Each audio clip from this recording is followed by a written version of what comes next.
Pangode military ക്യാമ്പിൽ നിന്നും ആനക്കൊമ്പുകൾ മോഷണം പോയി. ഓഫീസേഴ്സ് ക്ലബ്ബിൽ സൂക്ഷിച്ചിരുന്ന ആനക്കൊമ്പുകളാണ് മോഷണം പോയത്. ഷീജ തിരുവനന്തപുരത്ത് നിന്ന് വിശദാംശങ്ങളുമായി ചേരുന്നുണ്ട്. ഷീജ, ഏറ്റവും വളരെ പ്രധാനപ്പെട്ട ഒരു സ്ഥലമാണ് പാങ്ങോട് മിലിറ്ററി ക്യാമ്പ് എന്ന് പറയുന്നത് സുരക്ഷയുടെ കാര്യത്തിൽ. അപ്പോൾ അത്രയും സുരക്ഷിതമായ ഒരു സ്ഥലത്ത് നിന്ന് ഇത്തരത്തിൽ ആനക്കൊമ്പുകൾ മോഷണം പോകുക എന്ന് പറയുമ്പോൾ ഏത് രീതിയിലാണ് ഇത് സംബന്ധിച്ച വിശദാംശങ്ങൾ പുറത്തേക്ക് വരുന്നത്? എപ്പോഴായിരുന്നു ഈ ആനക്കൊമ്പുകൾ മോഷണം പോയതായി മനസ്സിലാക്കിയത്?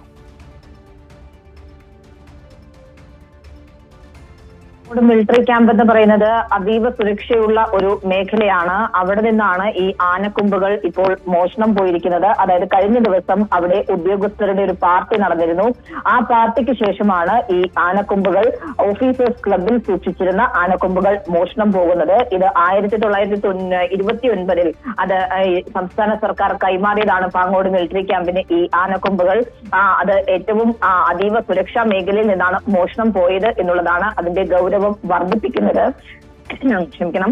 ഏതായാലും നിലവിലിപ്പോൾ പൂജപ്പുര പോലീസ് കേസ് എടുത്തിട്ടുണ്ട്. 2 കോടി വിലമതിപ്പ് വരുന്ന ആനക്കൊമ്പുകളാണ് മോഷണം പോയത് എന്നുള്ളതാണ് നിലവിലിപ്പോൾ ഏതായാലും പോലീസിൽ നിന്നും അറിയാൻ സാധിക്കുന്നത്. അവിടുത്തെ CCTV ഉൾപ്പെടെയുള്ള കാര്യങ്ങൾ ഇതിനകം തന്നെ പോലീസ് പരിശോധിക്കുന്ന നടപടിയിലേക്കും കടന്നു കഴിഞ്ഞിട്ടുണ്ട്. ഏതായാലും അതീവ സുരക്ഷാ മേഖലയിൽ നിന്നാണ് ഈ ആനക്കൊമ്പുകൾ മോഷണം പോയിരിക്കുന്നത്. അതിൽ പോലീസ് കേസെടുത്ത് അതിൽ അന്വേഷണവും ആരംഭിച്ചു കഴിഞ്ഞിരിക്കുകയാണ്.